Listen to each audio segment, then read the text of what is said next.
আমার দেশের কত ধনী আল্লাহ পাওয়ার জন্য মাহে রমজান আসলে মক্কায় দৌড়ায়, মদিনায় যায়, কয় মক্কায় নামাজ পড়বো, মদিনায় নামাজ পড়বো।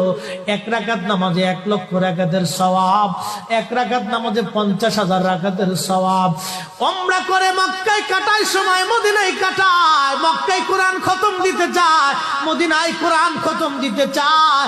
সওয়াব মাহে রমজানে অগণিত সওয়াবের আশায় ব্যক্তিগুলি আল্লাহর ঘরে হাজিরা দেয়, কিন্তু বাড়ির পাশে গ্রামের কত গরিব মানুষ টাকার অভাবে বাবা ভালো ইফতার করতে পারে না, টাকার অভাবে কত মা ভালো সেহরি করে রোজা রাখতে পারে না।